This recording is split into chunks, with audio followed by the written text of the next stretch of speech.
Hey y'all, it's Kim again. So this is part three of the memoranda for the president from Arthur Schlesinger.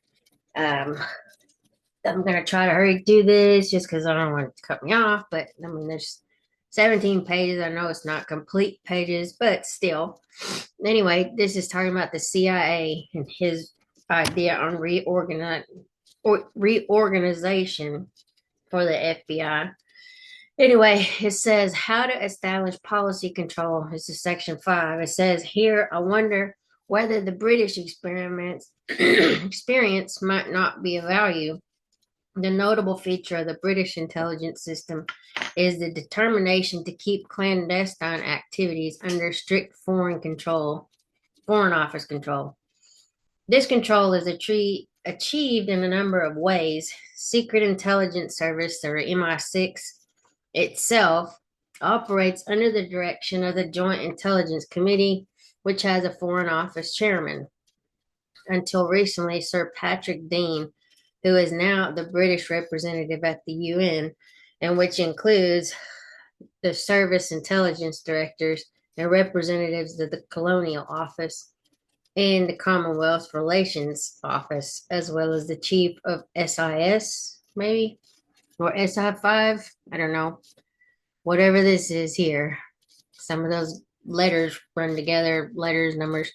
It says basic political warfare directives are originated not by SIS or SI5, but by the Information Research Department in the Foreign Office, often in consultation with an interdependent working group on international communist fronts and under the ultimate control of the superintending undersecretary of the permanent undersecretary's department in the Foreign Office. SIS covert political action campaigns must not only conform to Foreign Office directives, but must be clear with the appropriate Foreign Office geographical desks. Working groups under IRD chairmanship govern operations in special areas, such as, for example, Sino Soviet relations, or the World Youth Festival. Foreign Office Staff Liaison Officer sits next to the SIS chief, and Foreign Office officials serve tours of duty in SIS sections. All these devices might be adapted for use by the State Department organizationally. This would mean that the intelligence agency would retain operational autonomy, but that its operations would be at all points subject to State Department clearance. A clearance to be enforced by directives by State Department chairmanship of working groups and by the infiltration of State Department personnel into the intelligence agency. Obviously, this setup would not succeed, however, unless the State Department itself were prepared to overcome its inbred habits of diffusion, negativism, and delay, and to take a firm and purposeful grip on the situation. Operations and intelligence. The relationship between operations and intelligence raises particularly perplexing questions. Sorry. Intelligence includes two separable activities: clandestine collection and research, analysis, and evaluation. The first deals with that small portion of raw intelligence procured by secret means. Mr. Dulles estimated in 1947 that a proper analysis of the intelligence obtainable by overt, normal, and above board means would supply us with over 80%, I should estimate, of the information required for the guidance of our national policy. The second involves the collection or collation, excuse me. This, like I said, some of these are hard to read. An interpretation of all forms of intelligence, however obtained, and the production of estimates under the British system, clandestine collection is entrusted in the Secret Intelligence Service. The research, analysis, and estimating function is located in the Foreign Office Research Department. Under the American system, CIA has responsibility for both clandestine collection and research and analysis. The State Department's Bureau of Intelligence and Research also has research and analysis responsibilities, but in practice, CIA has established control over the machinery for producing national estimates in such a way as to reduce the state's contribution to submitting its views to CIA for acceptance or rejection. In other words, where in Great Britain, the Foreign Office plays the coordinating role in the intelligence field, in the United States, that role has been assumed by CIA. So basically, nobody's checking them. Okay, the argument against incorporating the research and estimate function in state was made by Dulles in 1947. For the proper judging of the situation in any foreign country, it is important that information should be processed by an agency whose duty it is to weigh facts and to draw conclusions from those facts without having either the facts or the conclusions warped by the inevitable and even proper prejudice of the men whose duty it is to determine policy and who, having once determined a policy, are too likely to be blind to any facts which might tend to prove the policy to be faulty.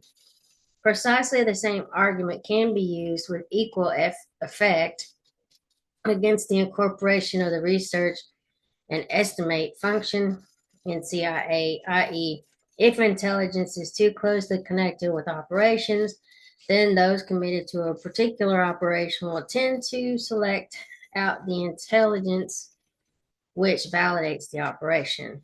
Obviously, both arguments conclude in a case for the establishment of a fairly independent research and estimate group, but if the R&I group is too independent, one runs into the opposite danger. That is that neither policy nor operations will be subject to adequate intelligence checks. The trouble with the Cuban operation, for example, was not that intelligence and operations were combined, but precisely that the Cuban operation evaded systematic intelligence judgment. The intelligence branch, or DDI, of CIA was never informed of the existence of the Cuban operation. The Office of National Estimates was never asked to comment on the assumption, for example, that discontent had reached the point in Cuba where a successful landing operation would provoke uprisings behind the lines and defections from the militia.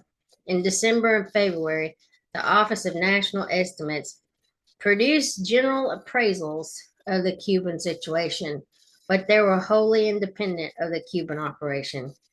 I gather that if its opinion had been invited, DDI would have given quite a different estimate of the state of opinion in Cuba from that on which the operation was based.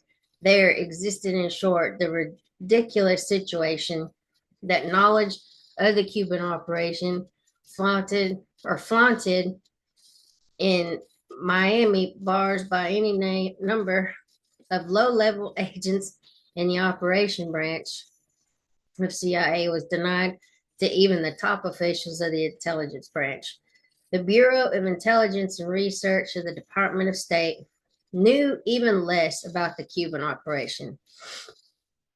The problem then is to have an R&E group sufficiently independent of both policy and operations to resist the pressure to make the case for vested ideas and interests, yet sufficiently close to be able to subject projected operations or policies to the most intense and searching scrutiny. Where would this group be located? If the CIA were to become subordinate to state, as MI6 is to the Foreign Office, then the R&E function might be vested in a coordinate subagency somewhat independent of both state and CIA, yet closely connected with both in day-to-day operations. The R&E subagency would receive intelligence from CIA and from state, as well as from the services, and of course, from public sources. It would represent, in fact, a fusion of CIA, DDI, and state intelligence and research. It might also take over certain of the service functions now confided to CIA: photographic interpretation, biographical data, foreign broadcast monitoring, overt collection, maps, etc. There might be, in addition, a joint intelligence board with representatives from all the intelligence agencies and with the State Department or White House chairman. The conclusion: the argument of this memorandum implies a fairly drastic rearrangement of our present intelligence setup. It also implies the capacity of the State Department to assume command of the situation and to do so in an effective and purposeful way. If the State Department, as at present staffed, is not capable of assuming effective command, this is not, in my judgment, an argument against a rational reorganization of intelligence. It is an argument for drastic overhaul of the State Department. And then it says the structure which would meet the criteria suggested in this memorandum will be as follows. The State Department would be granted general clearance authority over all clandestine activity. This might be effectuated on the British model by the appointment of a Deputy Undersecretary of State for Intelligence who act for the Secretary in these matters and who might serve as the chairman of a joint intelligence board. The Joint Intelligence Board would include representatives from all elements in the intelligence community and also from the White House. The operating branches of the present CIA would be reconstituted under some blameless title, the National Information Service. This new agency will be charged with responsibility for clandestine collection, for covert political operations, and paramilitary activities. It would submit projects to the Deputy Undersecretary of State for Intelligence for clearance.